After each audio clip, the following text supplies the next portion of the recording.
Halo semuanya, Assalamualaikum warahmatullahi wabarakatuh.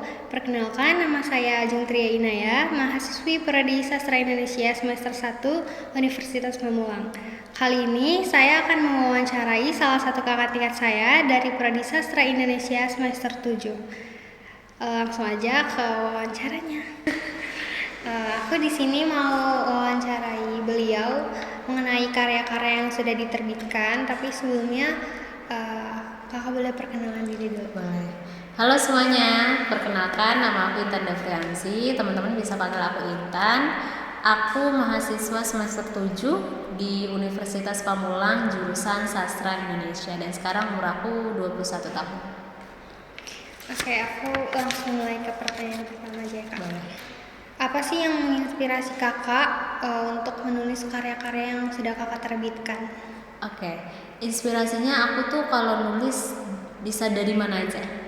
Jadi entah itu inspirasinya dari keluarga aku sendiri, dari diri aku sendiri, kemudian dari hal-hal di sekitar aku, dari hal apa yang aku lihat di depan aku, dari curhatan teman-teman gitu.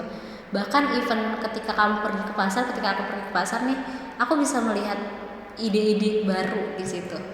Contohnya nih, misalkan ya, karena kita kan kalau penulis tuh banyak, tapi yang membedakan apa? Sudut pandangnya gitu. Jadi contohnya gini, ketika misalkan aku tanya kamu pergi ke pasar, terus kalau kita ke pasar itu biasanya yang kita lihat apa sih? Sayuran, buah-buahan, ikan, daging gitu kan. Nah tapi berusahalah mencari hal-hal yang tersembunyi, berusahalah mencari hal-hal yang gak dilihat gitu sama orang lain. Contohnya apa? Contohnya di pasar sebanyak ini pedagang, persaingan mereka seperti apa ya? Apakah mereka benar-benar bersaing seperti itu aja atau ada hal-hal lain, tanda kutip, misalkan penglaris gitu. Mereka biasanya penglaris itu seperti apa ya, persaingan antar mereka. Nah itu kan membuat aku penasaran sebetulnya. Nah dari situ kita bisa menjadikan itu ide cerita. Kemudian apalagi orang-orang pasar kok penampilannya kayak gitu ya. Di balik itu mereka ngapain sih? Ternyata di pasar itu adalah perjudian terbesar gitu. Kalau kamu suka lihat tuh ada tuh abang-abang dikantongin kayak gini, slot-slot itu kayak gitu contohnya. Nah kita tuh bisa cari sudut-sudut pandang yang berbeda di situ. Oke, terus ada nggak sih kayak pengalaman pribadi yang mempengaruhi cerita atau karakter dalam karya yang kakak tulis? Pengalaman pribadinya banyak sih ya. Tentu ketika pembaca baca cerita kita, bahkan kita harus membuat peran utama itu adalah diri seorang pembaca gitu kan. Jadi aku berusaha memasukkan unsur-unsur yang itu tuh sejalan atau apa sebutannya ya, kayak dekat dengan pembaca lah gitu. Jadi pembaca merasa itu adalah dirinya mereka gitu. Makanya aku berusaha memasukkan unsur-unsur tersebut. Contohnya apa ya, pengalaman aku di teater aku masukkan di novel pertama aku. Terus juga pengalaman aku mencobai makanan khas Sumatera Barat, gulai pakis namanya. Nah itu aku masukkan ke situ. Kan banyak tuh pengalaman-pengalaman seperti itu. Apalagi ya, banyak sih gitu pengalaman-pengalaman lainnya yang aku turut masukkan ke dalam novel. Terus ada nggak sih tema utama yang pengen kakak sampaikan melalui karya kakak? Tema utama, kalau yang di novel pertama temanya lebih kepada roman dan religi. Jadi bagaimana percintaan dan juga agamanya selaras. Di novel kedua tema-temanya lebih kepada yang ingin aku sampaikan.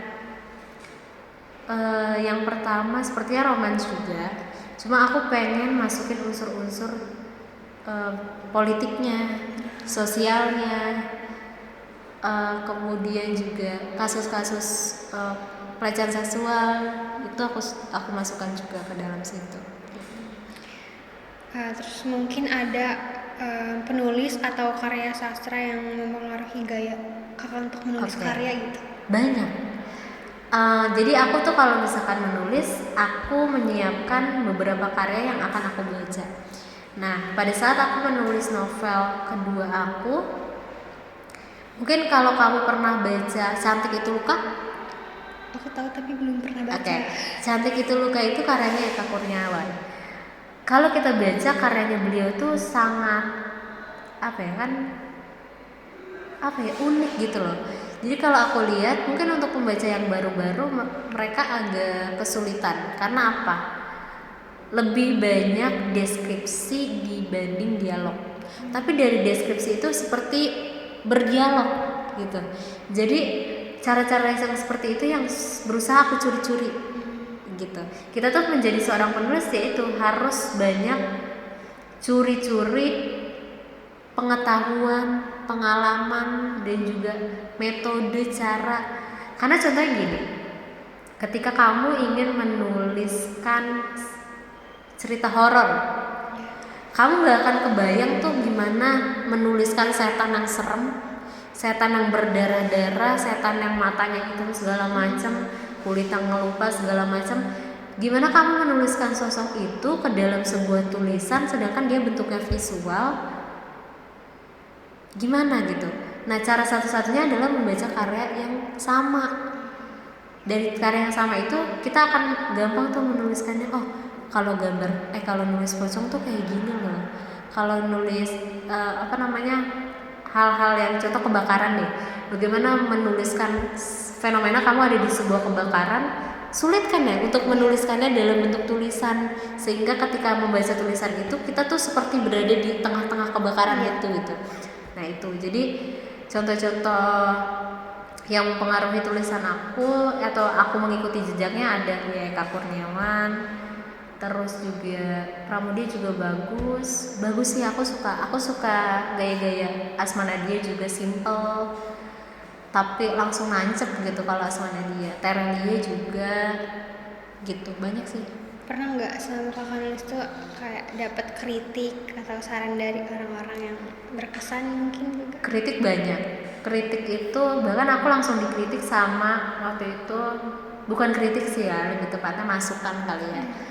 Aku langsung dikasih masukan sama kritikus teater. Tapi beliau sudah berkecimpung lama di dunia kepenulisan, namanya Pak Ari Batubara.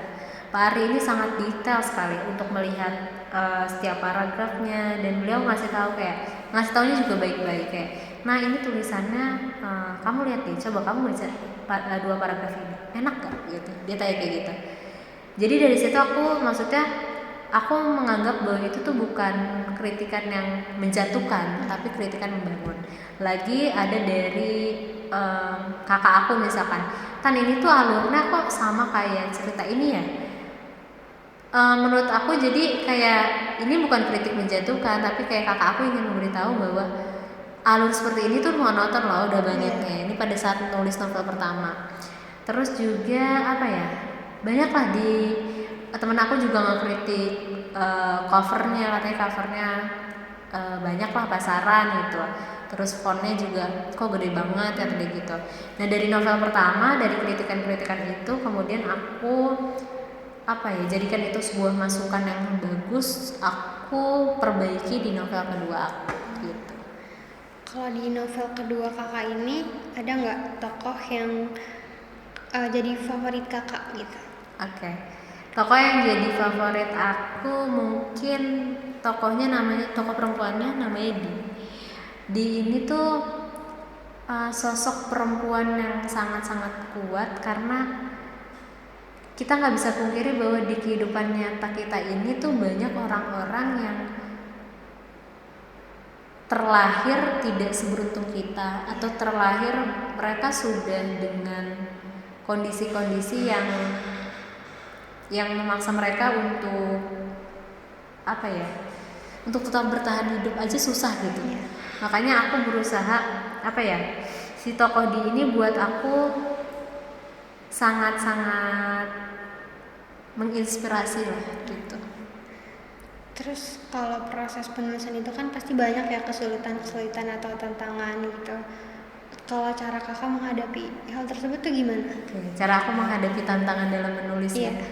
Kalau aku menulisnya misalkan buntu, aku bisa mengalihkannya dengan membaca. Dengan membaca, aku bisa mencari inspirasi-inspirasi yang lebih luas lagi. Atau aku bisa peka terhadap lingkungan. Biasanya aku kalau gabut tuh aku pergi kemana?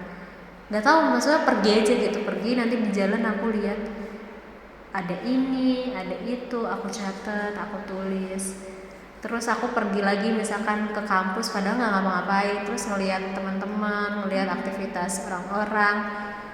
Jadi aku tuh kalau di keramaian suka gitu loh. Di kereta nanti aku lihat aktivitas orang-orang di kereta kayak gini ya. Oh, orang-orang ada yang individualistik banget ya, ada yang mereka peduli ternyata sama ini, kayak contohnya orang-orang yang peka yang ada ibu bawa anak langsung berdiri gitu tanpa diminta. Ada orang yang pesandung dikit langsung dipegang, ada juga yang individualistik banget, mereka segala macam lah jenis rupa manusia. Jadi aku biasanya ngelihat keramaian tuh langsung gimana ya, berusaha mencari benang merah yang bisa aku tarik gitu. Oke, baik. Ini langsung ke pertanyaan terakhir. Mungkin ada pesan yang pengen kakak sampaikan ke pembaca melalui karya yang kakak terbitkan? Oke, pesannya adalah karya yang mana nih? Yang kedua? Kedua boleh. Oke, karya kedua pesannya aku ingin aku lebih nonjolin kan di situ ada kasus pelecehan seksual ya. Kita sebagai perempuan, kita yang harus menjaga diri kita sendiri. Kita harus yang menyayangi, mencintai diri kita sendiri, karena pada hakikatnya orang-orang tuh gak peduli tentang kita. Kamu percaya gak sih kalau misalkan kita itu di dunia itu seperti hubungan simbiosis mutualisme, saling menguntungkan. Kalau kamu gak menguntungkan buat temenmu, misalkan kamu gak menguntungkan buat pasanganmu, kamu dibuang.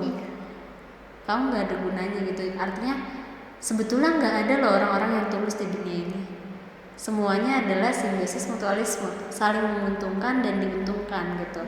Yang satu menguntungkan yang satunya, yang satunya menguntungkan yang lainnya gitu. Jadi berusaha aku menanamkan bahwa di dunia ini tuh sebenarnya kita nggak punya siapa-siapa selain diri kita sendiri. Bahkan even orang tua cinta anaknya karena untuk investasi masa depan. Kakak sayang adiknya, yaitu karena mereka saling membutuhkan dua-duanya. Terus apalagi teman membantu teman yang lain karena suatu saat mereka butuh bantuan dari kita juga gitu. Atau yang contoh kecil kita di kehidupan kampus deh, kita datang ke wisuda teman kita, suatu saat ketika kita wisuda teman kita datang juga. Kalau nggak datang, wah mencerumut segala macam gitu kan. Itu contoh kecilnya. Jadi aku percaya bahwa di dunia ini tuh bukan nggak ada orang yang gitu. Aku percaya bahwa nggak ada orang yang betul-betul ikhlas tanpa alasan gitu. Jadi jangan terlalu bergantung sama orang lain. Betul gitu. Oke. Segini aja mungkin pertanyaannya. Terima kasih sudah bersedia diwawancarai. Semoga wawancara aku bermanfaat untuk teman-teman dan memotivasi kita semua untuk dapat membuat dan memiliki karya sastra juga. Assalamualaikum warahmatullahi wabarakatuh. Nah, gimana nih teman-teman? Udah termotivasi untuk jadi penulis belum? Semoga wawancara aku kali ini bisa bermanfaat untuk kita semua. Dadah. Wassalamualaikum warahmatullahi wabarakatuh.